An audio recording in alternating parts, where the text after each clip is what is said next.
अयोध्या में बाटे घर बहमान, अवधपुर में बाटे घर बहमान।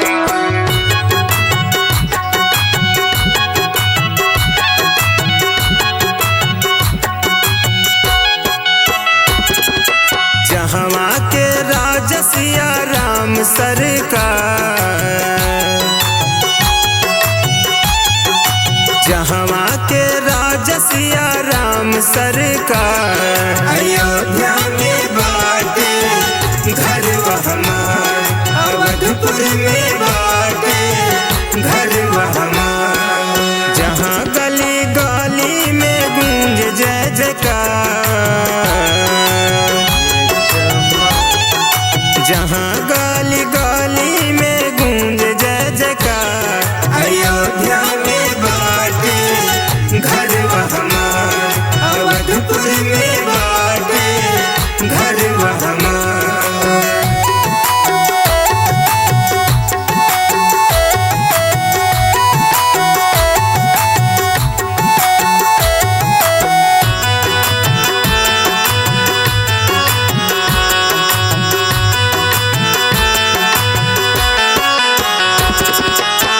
जहाँ हनुमत जी हर पल रहते, राम भक्तों का दुख दर्द हरते। राम भक्तों का दुख दर्द हरते। जहाँ हनुमत जी हर पल रहते, राम भक्तों का दुख दर्द हरते। जहाँ प्रभु जी हो, जहाँ प्रभु जी लीन मनुज अवतार। अयोध्या में बाटे घर हमार, अवधपुर में बाटे घर हमार। अयोध्या में बाटे घर बहमान, अवधपुर में बाटे घर बहमान।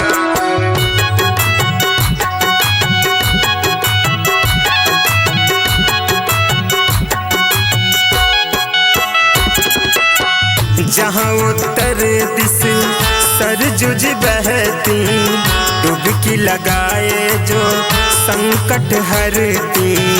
डुबकी लगाए जो संकट हरती।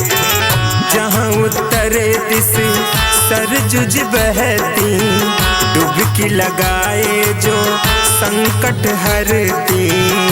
जहाँ नागेश्वर हो, जहाँ नागेश्वर नाथ जी के बाट दरबार। अयोध्या में बाटे घर हमार, अवधपुर में बाटे घर हमार।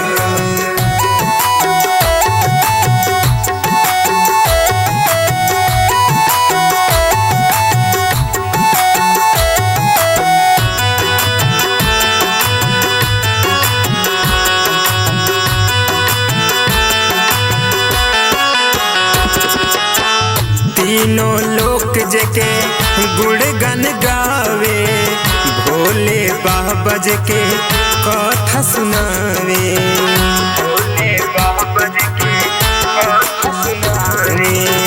तीनों लोक जके गुणगन गावे, भोले बाबा जके कथा सुनावे। जहाँ अरविंद रिंकू, जहाँ अरविंद रिंकू के सुखी परिवार। अयोध्या